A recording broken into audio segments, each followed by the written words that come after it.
Sometimes we do vehicle inspections to find out a whole lot of things are wrong and we don't get to do anything.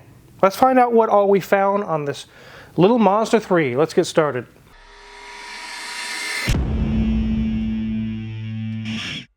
This is a 2006 Mazda 3 with a 2-liter 4-cylinder. These are usually pretty good cars. This one has almost 300,000 miles on it. Around 294 roughly. Mrs. Wizard will show you guys the exact number when she does the interior review. But it came in because occasionally he goes to start it and it just clicks. He notices the blower motor and everything dims down kind of like it's supposed to, but the starter it wouldn't start. Also, he's worried there's wheel bearings going out on this thing and he possibly needs one of those replaced. But we found so much more. Let's go ahead and take a look around this Mazda 3. Here's the front of this Mazda 3. It has clouded headlamps and look, Mrs. Wizard, peeling white paint. Somehow white paint just doesn't like to stick to cars. It doesn't. Is this thing rough? You bet it is. Again, it has almost 300,000 miles on it. The side doesn't look too bad, but if you look at the top of the roof area, there's more of our paint peeling and now it's gone down to rusting the actual metal itself. As you come around to the back, just a base Mazda 3, nothing super special or anything. It's not in too bad of shape. It is just a daily driver for somebody. That's all it's supposed to be for them. There's a lot of rust going on the bottom down here on the door and the wheel well area. Let's go ahead and open the hood. Here's our 2-liter 4-cylinder. It currently starts and runs, and the first thing we noticed when we brought it in is it 2 quarts low on oil. That was one of the first things we wanted to present to the customer. Definitely time for an oil change. It's gone a long time. Enough to use up 2 quarts worth. And it holds roughly 4 or 5 quart range. Half of that capacity is pretty much gone. That can happen when you don't do oil changes for a long time. Any engine on earth does use a little bit of oil.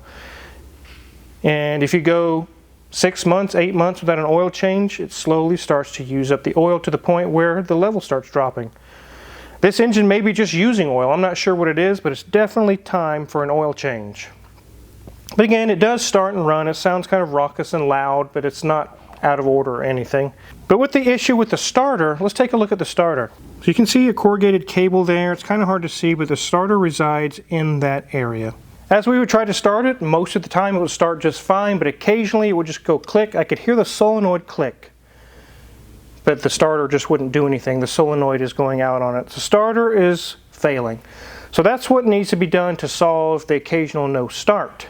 Let's go ahead and jump into the interior. Mrs. Wizard can show you guys that exact mileage. It's really, really high. Take it away, Mrs. Wizard. There you have it, 294,756, and whoa, that's a lot of miles. But obviously our gauge cluster isn't going to have any problems because how do gauge clusters really age badly? Not terribly often, but we are going to see a little bit of dust up here. There's the keys.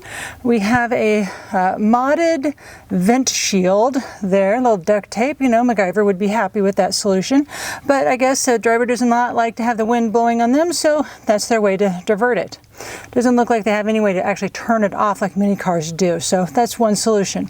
But there isn't anything terribly bad. There's a little bit of cracking up there in that center section, and of course on the windshield as well. We do have some piano black underneath that layer of dust, and we have a very small, well, screen. I wouldn't say that's infotainment, it's more of just it's informational. Controls are very easy to read, very simple. I love the red accents though, looks nice. And then we have our gear selector. It is an automatic, and cup holders and e-brake. Seats are cloth and they have shown their age. They are spilled on, but they're spills. I don't see any rips, I don't see any tears, I don't see any breaks in the stitching. Everything is actually in good condition other than it really could use some shampooing. Same thing with the door card. Looks like there's been, maybe the window was down at some point when it rained. Looks like that is maybe some water has, left some marking there. The back seat is in really good shape. A little bit, again, has some cleaning necessities, but other than that, I don't see, dried up French fries, M&M's, Skittles, I don't see any of that back there as well. Headliner, that is in great shape, and it is not falling down after almost 300,000 miles. And here we are back at our steering wheel, and we have our lovely Mazda symbol in that center of that steering wheel, and we have tons of buttons to keep track of everything from, volume and phone calls and everything else, cruise control. Okay, we get it. So enough of this interior talk. Let's see what's going on with the grinding wheel bearing noise. We are all very familiar with wheel bearing noises. They make kind of a It's based on your speed, and it's like a roaring noise while you're cruising it slowly as not your RPMs, but your speedometer starts climbing. The noise increases with that. It makes kind of a roaring noise. We did take it on a road test and we didn't hear that roaring noise, but we did hear when we hit the brakes. All four rotors are so warped, it's just like, it was really, really bad. And we found more. Let's get this thing up in the air. Another thing we heard when we took it on the road test, when we went over small bumps and things, it was a loud clunking, like bang, bang. We were like, okay, that wasn't listed on the paper that listed the complaints. We didn't hear anything about that, but we'll definitely take a look and see what that was. So let's see what we see. Through this hole, I do see some seepage coming from maybe the rear main seal area, but it's not pouring, it's not bad. That could account for a small amount of oil loss. I don't see any coolant or anything coming out in the radiator area. And then there you can see the leak a little better. Again, it's not leaking tons and tons out, but there is some fluid being lost, probably again through the rear main seal. We see an output shaft seal. It's been leaking probably for years. It's not pouring on the ground. Probably leave that alone. We'll check over here. Our CV boots look okay. Look at that, guys. There it is. There's that banging noise. The sway bar link is completely separated from the sway bar, just flopping around. Every time they hit a bump, this thing's getting knocked around in different places, and that's definitely the noise. That's crazy, Wizard. That's the second one we've had in like a week. It is. We look at these rotors, they have a very deep lip on the edge. I can catch my nail on it. Very, very worn. You can actually see the ring there. And you can look at the rust. It's very thick rust. Right here you can see a pad imprint. That tells me it's set for a long time in that one position. These rotors are very, very warped as well. These CV boots are fine. Looks like someone put pads on old rusty, crusty rotors that are really too thin to even resurface. The rust is so bad on them. Our sway bar link has a little play, but not broken like the other one. Our sway bar bushings are also bad. They're clunking around whenever you hit bumps. It's pretty loud. They're located under these little shells here. They're actually very hard to get to. It's quite a labor-intensive job. Not tons of labor, but a lot more than most sway bar bushings. As we keep on going back, we see a catalytic converter and a resonator chamber. Everything's intact. Here's our shield for the fuel tank. Muffler, everything's looking good. A little bit of surface rust, but nothing serious. So how warped are the rotors? I'll let you hear how warped they are. Listen.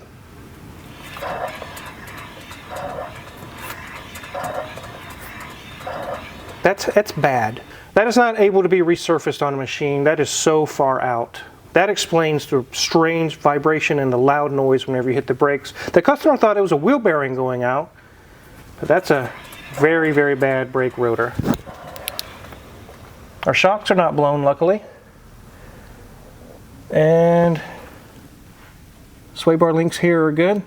Bushings are okay. Our pads have about 10 or 15% remaining in the rear. Check this sway bar link, it's good. Let's listen to this brake rotor. Man, that's bad. It even sounds bad just freewheeling. Ugh.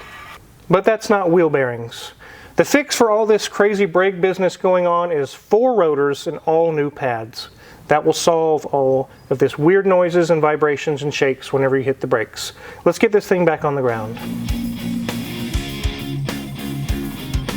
So now we understand why the customer thinks a wheel bearing's gone out, because even when you don't apply the brakes, just rolling down the road, the rotors are so warped that they're touching the pads and making a you guys heard it with your own ears. It does sound like a wheel bearing. Luckily it's not. Now, are these Mazda 3s a good car? They actually are pretty good. They're not a Toyota, they're not that level. But if they're taken care of, 300,000 miles is achievable. Probably not 400 or 500 or 1 million like a Toyota Camry or something. 250, 300 is definitely achievable if they're maintained. If you see one that's been maintained, it's in good shape, $2,000, $3,000, $4,000, it's going to be a good buy. you probably should buy one. Make sure to get a pre-purchase inspection though. I always recommend that because you cannot just look a car over and know if it's good or not. Pictures, email stuff, you can't just look at a car and know. So what can you do about this paint situation to keep it from rusting worse without spending a bunch of money? Obviously with this many miles and the condition this car is in, who cares if it looks pretty or not? You could sand this down with sandpaper and put some white spray paint over it. At least it would kind of curb the rusting and keep it at bay and give you that much more longer. I guess if you don't care about the car, it doesn't matter, but that's something you could do both on the bumper and on the roof and the sides and different places there are rust to kind of keep it at bay. It does have cracked windshield and lots of little things wrong, but again, it has almost 300,000 miles on it. So we went to work and got an estimate together. The customer again was just concerned about it not starting occasionally and this weird wheel bearing noise that we now know is rotors and pads. We got the prices together. Crazy D gave him a call and said, we found out what's wrong with your starting situation. The starter is on its way out. It's time for a new starter. It's very old. It's been there a long time. But then he started listing the rest. And after we got towards the end, we listed all 4 rotors, both sets of pads, sway bar bushings, sway bar links, an oil change because it's 2 quarts low on oil. And what the customer said, I can't really get mad at him. He said, do the starter, and the rest is nope, nope, and nope. You're not going there. You're not touching the rest. You're not allowed. Just the starter, park it out front, nothing more. If this car only had 50,000 or 80 or 100,000 miles on it, I would be like, what? But I get it. This car is probably worth $1,000, 1,500 bucks. Why would you put that much again into it? How much life does this car have left in it? Not a lot. It may be 6 months or a year from now and this thing completely shells out, the transmission goes out. If something bad like that happens on this car, it's total, it's done. Right now, you guys know with transmissions, we don't service them after 150,000 miles. This one's at 300. I don't know if it's ever been serviced. We would never even touch it. Oil change we would do. The rest of the services, again, it's like saying I have my 98-year-old grandfather. I want to get him geared up to run a marathon. He doesn't have a lot of time left. You probably should just enjoy the time you have left with him and not worry about the rest. That's where this car is at. So again, I didn't even get mad when the customer turned all that stuff down. He's going to drive it with broken sway bar links, bad sway bar bushings. We did add some oil to the engine just so he doesn't run out.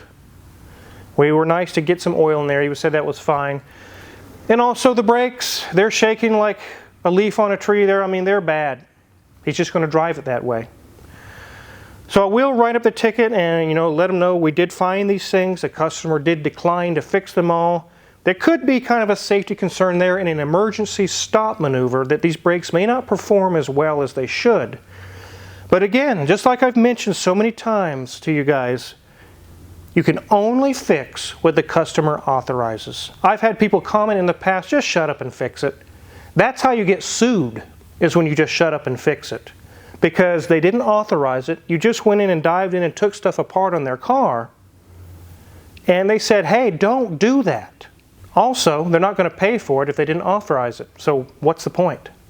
You have to really think about what does the customer use this for. If they go 3 miles to work and 3 miles home, it might last a long time, and it really doesn't matter that much what condition is, as long as it runs and drives and can stop. But if you want to do a cannonball run like Ed Bowling of VinWiki, he's a cannonball champion, this car is not, absolutely not the car to take for that. Or if you do out-of-state work where you drive 100, 200, 300, 400, 500 miles and you're constantly going, this is not the car for that. You probably should be looking for another car. But I think this customer does, just like we just mentioned, just small trips around town. Probably be just fine for that. So you have to understand, sometimes a customer brings a car, they want to know what's wrong with it, but that doesn't mean they're going to shell out the cash for all of it. Once in a while we get somebody who says, maybe this one item, maybe 2 items, leave the rest alone, and we have to respect that. Now, there are some shops out there that are unscrupulous that would probably try to scare this customer, and you need this and you need that. And actually, going that deep on a car with this many miles, you could get yourself as a shop owner into trouble because everything on here is old and brittle. It could break. It's best to do just like the customer's doing, I think. Starter fixed, kick it outside. So that's what we're going to do. In case you guys thought I forgot about the leaks underneath, I didn't. Again, they're not dripping on the ground. With this many miles and with the short lifespan that this car has left, it's not worth it. It's not dripping all over the ground. It's very small seepage. So there we are with the Mazda 3. We definitely wanted to get a video for you guys to show you that sometimes you can only fix so much and then you have to move on. If you're curious what kind of tools we're going to use to work on this Mazda 3 or any other car in the shop, check our Amazon affiliates link in the description below. A lot of the tools we use in the shop are listed for sale there. If you purchase anything, we get a small cut and really appreciate it. Make sure to hit the subscribe button because there's so many more videos waiting in the shop for you guys. Thanks for watching.